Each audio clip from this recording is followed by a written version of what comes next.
Jawaban. Oke, kita singkirkan dulu deh masa persidangan. Kalau masa persidangan clear, acaranya sudah jelas. Nah, kita bahas yang belum jelas dulu nih. Nah, yang belum jelas dulu, pertama ya, saya berharap ya kemarin kita menyaksikan tuh, ternyata Dela Samarma kan hadir di salah satu televisi. Dia mengatakan sudah mendapatkan surat panggilan dan belum bisa hadir, mungkin ada kesibukan. Nah, kami berharap ya pihak penyidik Polda Metro Jaya segera untuk melayangkan surat panggilan kedua. Ya, agar apa? Ini kan demi keadilan. Sekarang bagaimana posisi Kemil sekarang, mobilnya ini kan harus ada kepastian nih. Harus ada tindakan hukum yang tegas. Mau diapakan nih perkara ini ya? Siapa yang bertanggung jawab terhadap perkara ini? Nah, ini dari sisi hukumnya nih. Tapi saya mau menanggapi juga karena kemarin kami belum menanggapi reaksi dari apa yang sudah diucapkan dan dilakukan oleh Dela dan Arman. Pertama begini, Arman kemarin mengatakan bahwa seolah-olah dia itu tidak mau menemui kami karena tidak penting. Nah, kata dia, ada yang mungkin nemuin yang lebih penting lagi lah. Tapi memang sebenarnya sih saya mengamini juga sih. Jadi kan perbedaan antara Kemil sama Dela itu sekarang, Dela itu kan sebenarnya artis. Ya, memang dia artis, saya akui. Artis yang sudah lama, tapi sekarang sudah mulai meredup. Karena Kemil artis baru yang sedang bersinar. Jadi perbedaannya memang jauh antara bumi sama langit. Artis lama yang sudah meredup sama artis yang baru yang sedang bersinar. Jadi kalau dia bilang yang penting yang mana, ya nanti silakan Arman nanti lihat, dia cerna, dia analisa yang penting itu yang mana. Ya, lebih penting Kemil atau si Dela gitu. Karena saya lihat sih kalau sekarang ini sebenarnya pihak Arman sama Dela itu berterima kasih kepada saya, khususnya kepada Kemil yang tadinya dia sudah jarang muncul di TV, sekarang muncul kan? Ya, karena apa? Karena Kemil.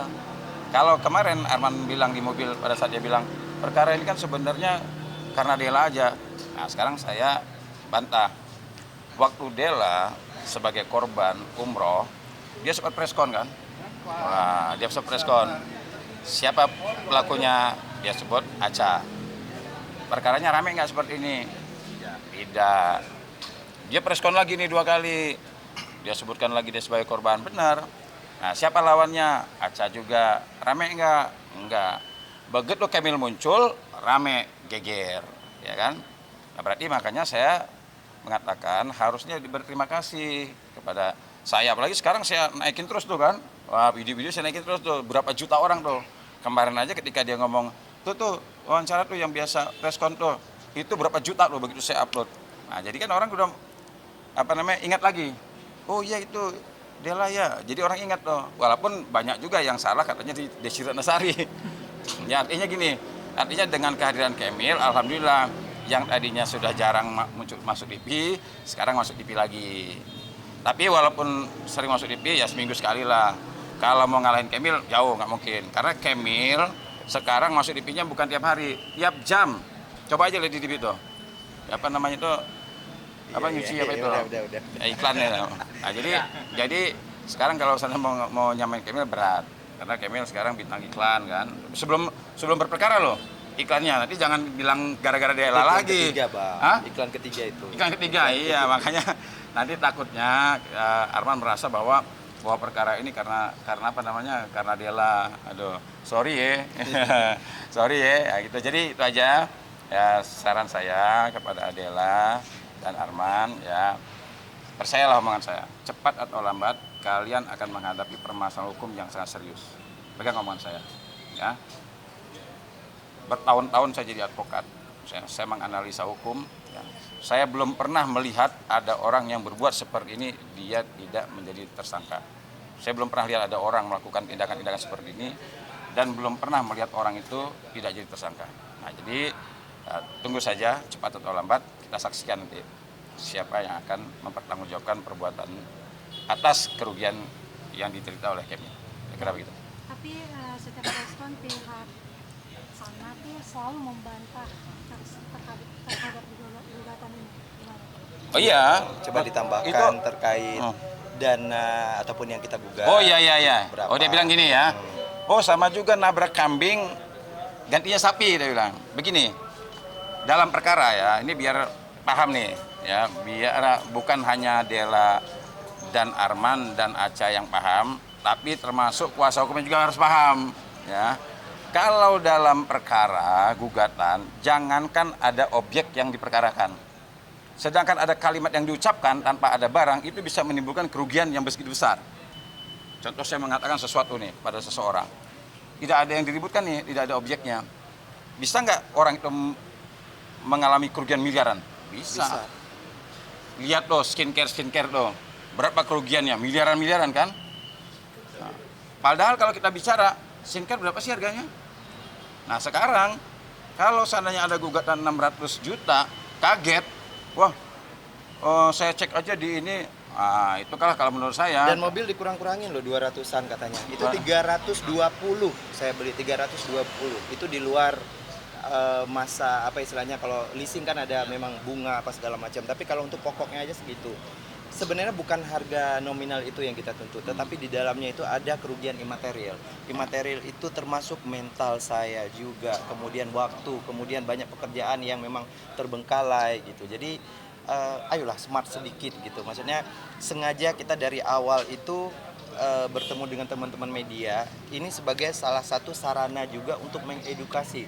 Jika di luar sana ada yang memang merasa punya kasus seperti saya, jadi nggak takut akan hukum. Makanya kita dari awal itu selalu mengatakan kita berharap kepada pihak yang berwajib, pihak yang berwenang, misalnya di pengadilan ini juga untuk bisa memberikan keadilan yang seadil-adilnya supaya para pencari keadilan di luar sana itu tidak takut, tidak merasa oh kami nggak akan mendapatkan keadilan, kami warga biasa, kami masyarakat kecil nggak ada gitu. Jadi sekali lagi kenapa kita dari awal itu bertemu teman-teman media, kita menceritakan duduk perkara sebenarnya supaya kenapa masyarakat juga paham. Kemudian dari pihak yang di sana di luar sana yang tidak mengerti hukum, oh jadi mengerti ternyata kalau memang ada kasus begini urutannya seperti ini gitu. Kalau dibilang capek, lelah sangat. Setiap mau sidang saya juga 2 hari sebelum, bang besok gimana persiapannya apa, walaupun kadang-kadang pas persidangan tidak semuanya dibahas, tidak semuanya dibuka seperti itu. Tapi harapannya hari ini Mas Kemil ketemu sama Dela?